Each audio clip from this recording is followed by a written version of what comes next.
There was Hank Williams and, Webb Pierce and Tennessee Ernie Ford country. He may be one of the most revered voices in music history, but behind the curtain of soulful melodies and transcendent lyrics lies a man whose standards for rhythm bordered on spiritual obsession. Van Morrison, the Belfast mystic behind classics, like Into the Mystic and Moondance, didn't just seek musical excellence. He demanded nothing short of rhythmic enlightenment. To Morrison, drumming wasn't about entertainment, complexity, or flash. It was about channeling something divine. And when that sacred communion was broken, when a drummer dared to treat rhythm as anything less than holy, it didn't just annoy him. It ignited a fury that scorched everything in its path. For decades, Morrison has been infamous among musicians, not only for his legendary talent, but for his brutal contempt toward drummers who failed to meet his almost supernatural expectations. He believed rhythm should breathe, not batter, should lift the soul, not crush it beneath cymbals and double bass pedals. In his world, music was a living prayer, and drummers were either its sacred keepers or its loudest heretics. Today, we pull back the velvet curtain on one of the music industry's most quietly ferocious perfectionists, to reveal the 6 drummers who found themselves at the receiving end of his legendary wrath. These weren't petty disagreements or personality clashes. These were battles over the soul of music itself. From the thunderous chaos of metal to the robotic chill of processed pop, Morrison saw the modern evolution of drumming not as innovation, but desecration. The deeper you look, the more you realize this wasn't just about tempo or timing. It was about purity, intention, and the vanishing heartbeat of human rhythm. One by one, these 6 talented drummers, icons in their own right, stepped into the studio or the sound waves with Morrison's expectations looming like a storm cloud. What followed were explosive confrontations, quick firings, and spiritual declarations that drumming had lost its way. But was Morrison safeguarding music's divine purpose, or was he simply too trapped in his own vision to recognize genius? In other forms? Stick around as we dissect the sacred, the savage, and the surprisingly personal list of percussionists who pushed Van Morrison from spiritual guide to seething critic. The first name on this list? A hard-rocking powerhouse whose drums hit too hard and a soul that didn't hit deep enough. To understand the scale of Van Morrison's outrage toward modern drumming, you first have to step inside his mind. A world where rhythm wasn't just a tool for keeping time, but a vessel for spiritual revelation. Long before he criticized a single drummer, Morrison had built an entire philosophy around what he called musical communion, a mystical connection between player, melody, and the universe itself. For him, music was not an intellectual pursuit or a technical performance. It was a sacred ritual. Every note had to mean something. Every beat had to open a portal to a deeper emotional truth. And the drummer? The drummer wasn't just keeping time. They were keeping faith. That belief system turned Morrison into a kind of rhythm prophet, one who would sooner walk out of a studio mid-session than compromise the purity of his sonic vision. He famously snapped at one drummer during a 1974 recording session, saying, "If you're not connecting to something higher, then you're just making noise." That single quote became his mantra, the line in the sand that separated those who played for their ego from those who played for the soul.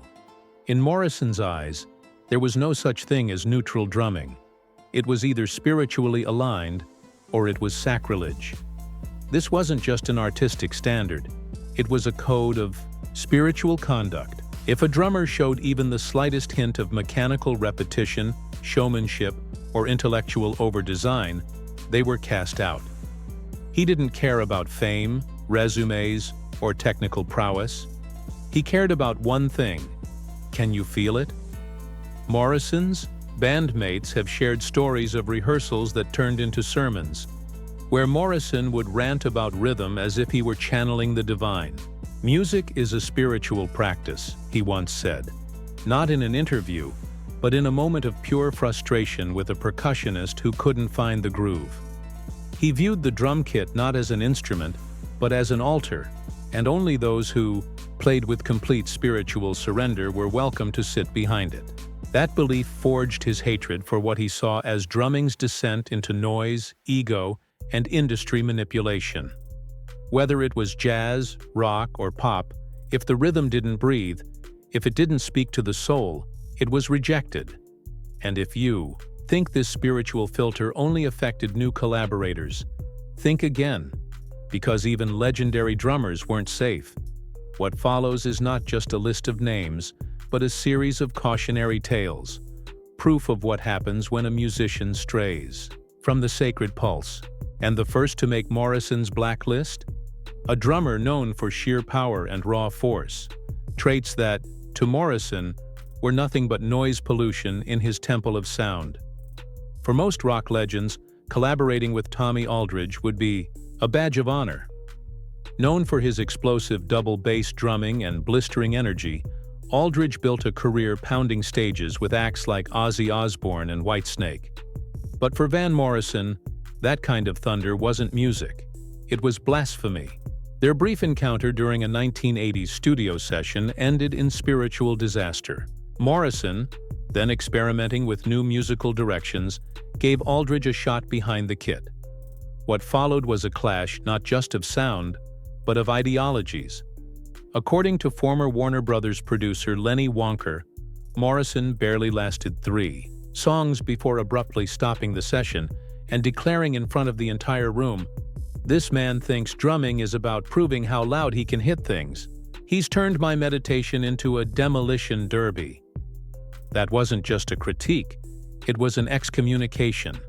Aldridge's drumming style, built on power, speed, and force, might have thrilled stadium crowds, but to Morrison it was sacrilege. He wasn't seeking firepower, he was chasing transcendence. And Aldridge, for all his technical brilliance, represented everything Morrison abhorred.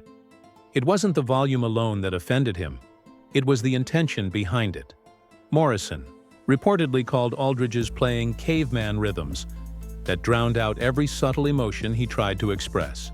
Where Morrison wanted breath and space in his music, room for lyrics to hang in the air and melodies to float, Aldridge filled every crack with thunder. When the hard-hitting drummer suggested adding solos to Morrison's compositions, it was the final straw.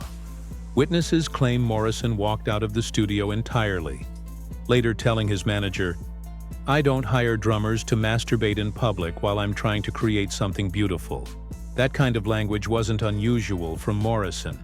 When spiritual rage overtook him, he wielded words like weapons.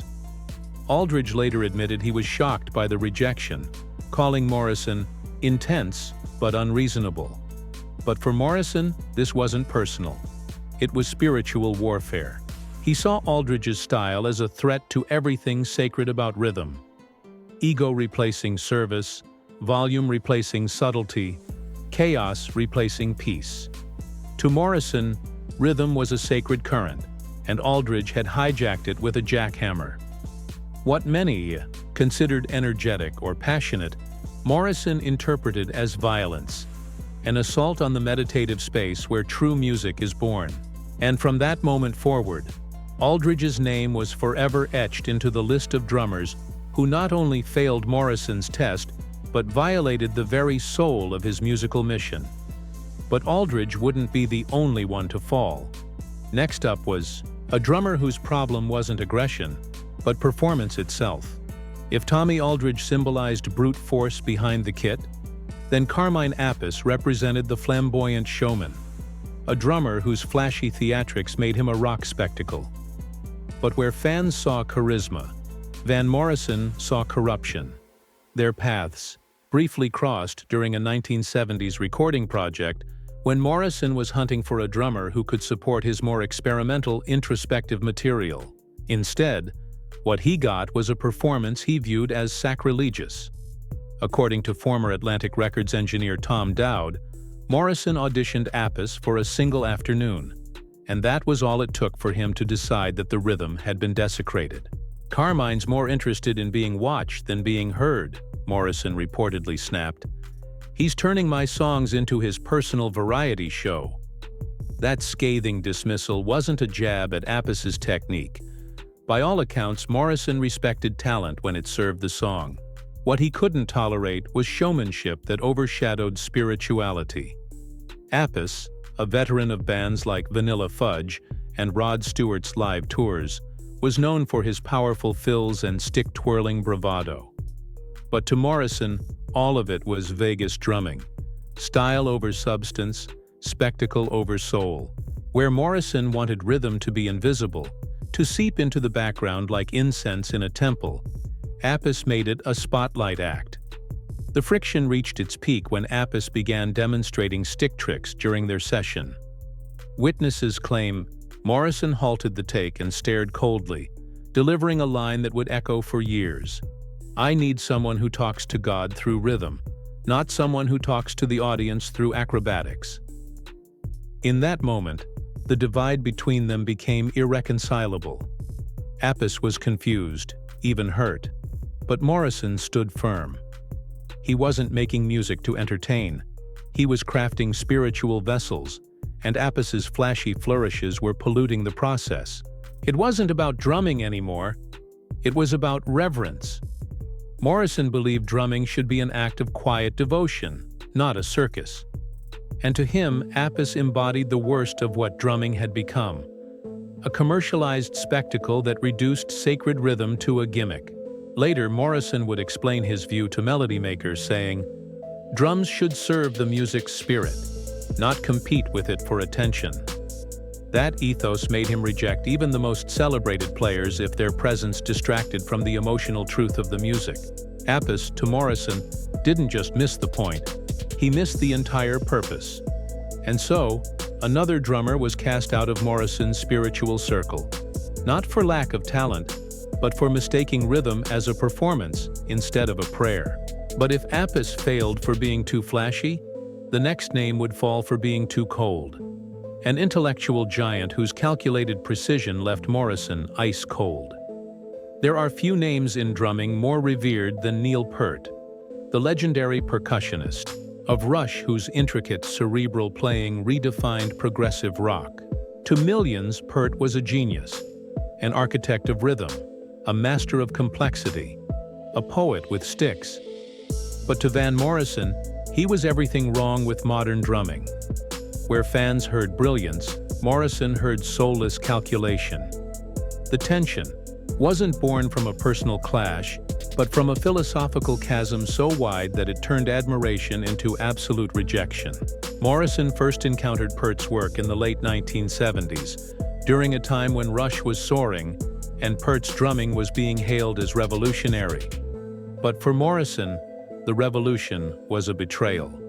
According to former Mercury Records executive Cliff Bernstein, Morrison once heard Tom Sawyer on the radio, turned it off halfway, and muttered to his band, "Neil's playing like he's solving mathematical equations behind that kit. Where's the heart? Where's the instinct that makes rhythm actually move your soul?" That comment encapsulated Morrison's fury, not just at Peart, but at the direction drumming was heading.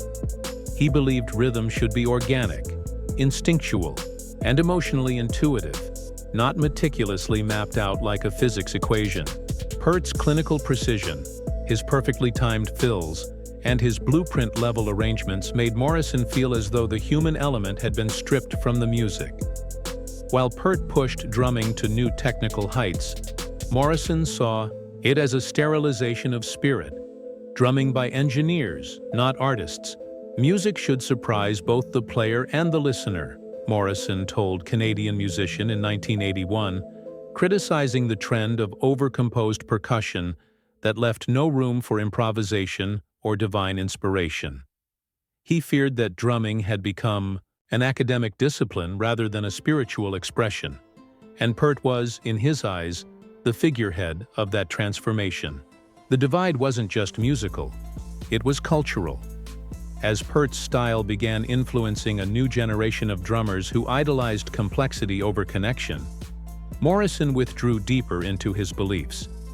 At a 1982 music industry event, when asked to comment on the state of modern percussion, Morrison reportedly refused to name names, but later confided to a colleague, "I won't celebrate the death of intuitive rhythm just because it's technically impressive." For Peart, whose goal was to innovate and explore the limits of rhythm, Morrison's disdain probably wouldn't have mattered. But for Morrison, Peart's influence represented a dangerous shift. A shift away from music that breathed, that stumbled, that cried out in imperfect human ways. Instead, he saw a future filled with drum parts written on graph paper and played with machine-like precision. It wasn't just about taste, it was about survival. The survival of music as a sacred act. Neil Peart, for all his accolades and acclaim, was rejected by Morrison not for what he lacked, but for what he perfected. And as we move down the list, the next drummer would face Morrison's wrath for the exact opposite reason. Because he refused to slow down long enough for the groove to find its place in the soul. If Neil Peart represented the cold intellect of drumming, then Stewart Copeland was the embodiment of rhythmic restlessness. The driving force behind The Police, Copeland was famous for his high-energy, genre-bending beats that merged punk urgency with reggae syncopation and new wave agility. Fans praised him for his innovation, speed, and explosiveness. But Van Morrison heard chaos. For Morrison, whose spiritual ideology centered on meditative grooves and space for emotional resonance, Copeland's style was the rhythmic equivalent of a panic attack. According to Island Records executive Chris Blackwell, Morrison would literally change the radio station whenever The Police came on. He once told Blackwell, "Stewart's playing like he's having a nervous breakdown behind the kit. He can't sit still long enough to let a groove develop naturally." It was the most generational clash on Morrison's list. A collision between the patient pulse of the old soul and the frenetic drive of the new wave. Where Morrison viewed rhythm as a slow-burning candle, Copeland lit a fuse and danced on the explosion. His style changed directions every few bars, pivoting and stuttering like a jazz drummer on amphetamines. But what thrilled younger audiences infuriated Morrison. To him, groove was a sacred trance, a hypnotic state where the listener could dissolve into the beat.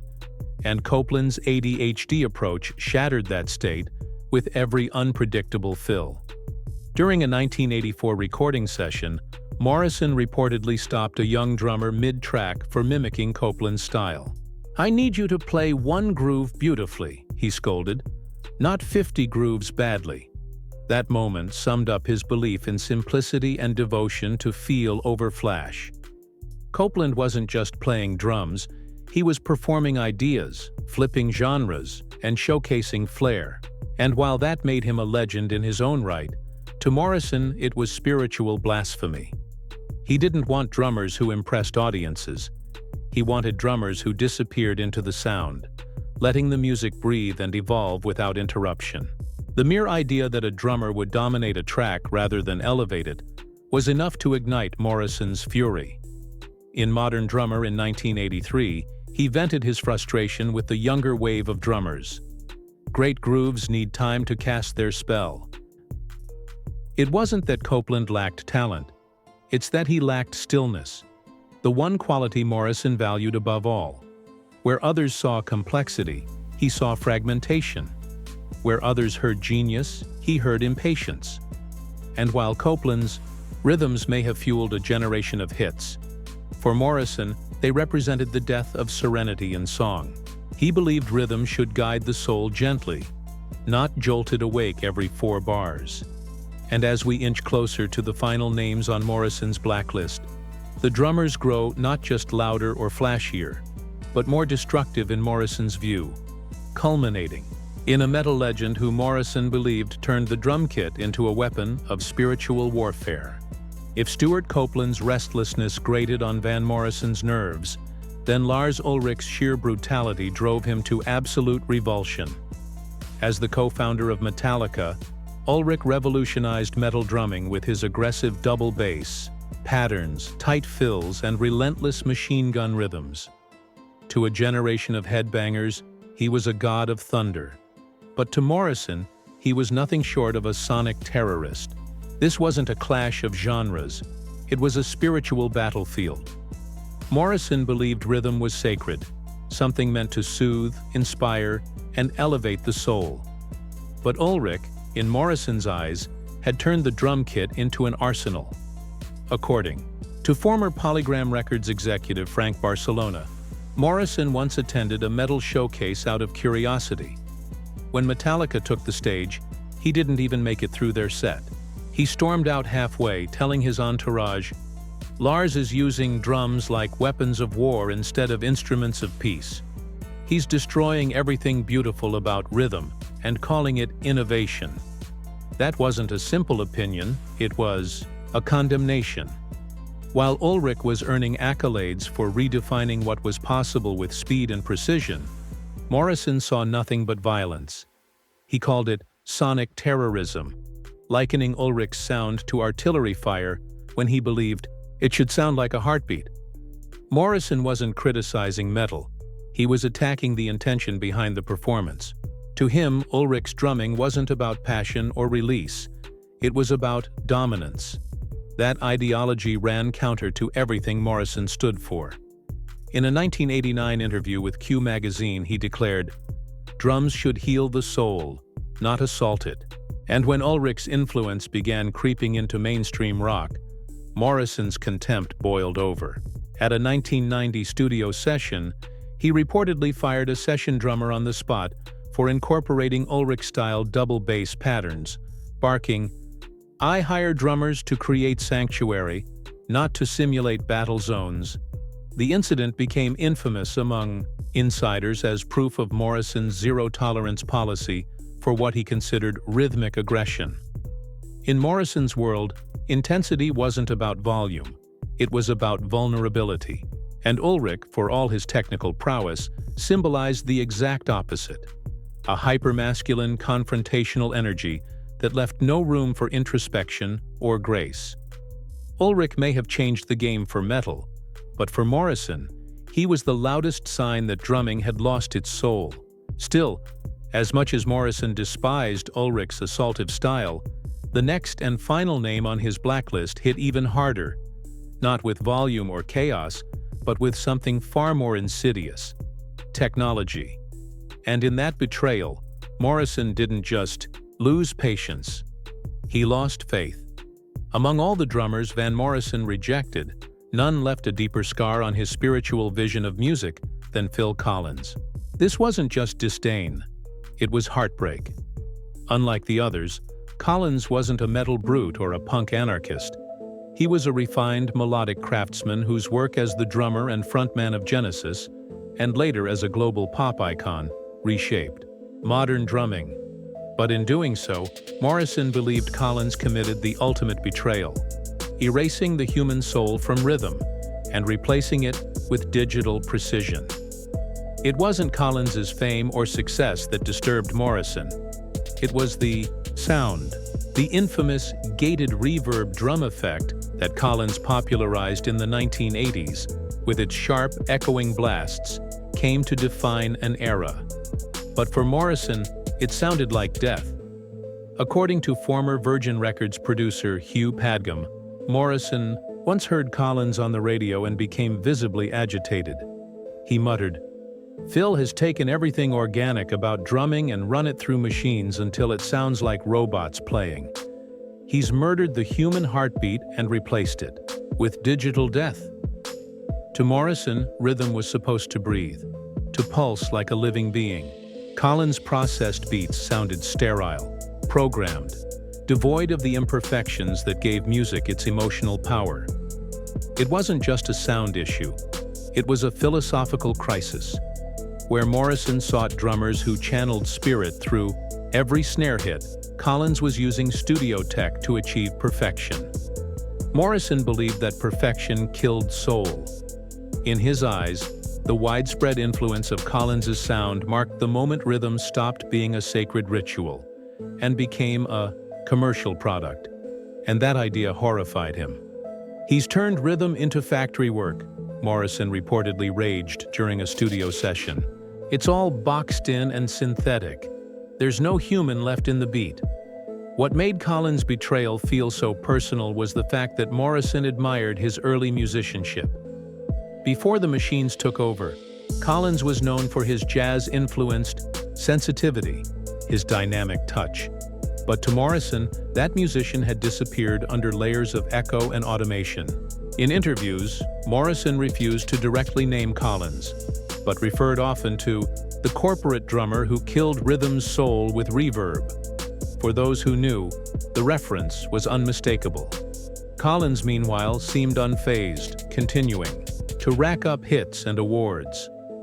But Morrison saw him not as a success story, but a cautionary tale. The moment when technology overwhelmed the spiritual integrity of music. And so, in Morrison's world, Collins became the final name on the blacklist, the ultimate representation of everything he feared, the transformation of rhythm from sacred breath to synthetic echo. With Collins, Morrison wasn't just expressing anger, he was mourning the loss of something holy, a belief that rhythm, at its core, was supposed to make us feel something real. And in his view, Phil Collins had programmed that feeling out, of existence. Which begs the question, was Van Morrison a gatekeeper of soul, or simply unwilling to adapt to the evolving language of rhythm? After examining the wreckage left behind by Van Morrison's relentless pursuit of rhythmic purity, one thing becomes strikingly clear. This was never just about drumming. It was about a man guarding a spiritual truth in a world that kept moving further away from it. To Morrison, rhythm wasn't a job, a style, or even an art form. It was a sacred pulse, a heartbeat tethered to the soul of music itself. And when that heartbeat skipped, sputtered, or screamed for attention, he took it personally. Each of the 6 drummers on his blacklist, Tommy Aldridge, Carmine Appice, Neil Peart, Stewart Copeland, Lars Ulrich, and Phil Collins, offended him in different ways, yet for one singular reason. They disrupted what he believed was the divine flow of music. Whether through brute force, flamboyant showmanship, calculated complexity, hyperactivity, aggression, or cold technology, each drummer crossed an invisible spiritual line that Morrison simply couldn't tolerate. But was he truly protecting something sacred? Or was he simply a perfectionist trapped in an ideal that no longer existed? That's the question that lingers like a final note in a silent room. To his defenders, Morrison is a rhythm prophet, a musician unwilling to compromise the soul of his craft. To his critics, he's an impossible collaborator, blinded by nostalgia and unwilling to see genius in forms that challenged his worldview. But maybe, just maybe, both perspectives are true. Maybe Morrison's rage wasn't just a product of arrogance, but of mourning. The kind of mourning that comes when you watch something you love turn into something you no longer recognize. Perhaps he saw the world changing and tried, with all his might, to hold on to the last scraps of spiritual integrity in music. Or perhaps he simply couldn't adapt, locked in a temple of sound only he understood. In the end, whether you view Van Morrison as a sage or a stubborn traditionalist, his story is a powerful reminder of how deeply personal music can be, how a single drum beat can either lift a soul or, to some ears, desecrate it. So now the question is yours. Was Van Morrison right to defend his vision so fiercely, or did he lose sight of the beauty in evolution? Did these 6 drummers fail him, or did they simply play for a different kind of spirit? Let us know in the comments. And if you've ever felt the rhythm of a song reach deeper than your ears, into your chest, into your soul, then maybe, just maybe, you've felt what Van Morrison was fighting for all along.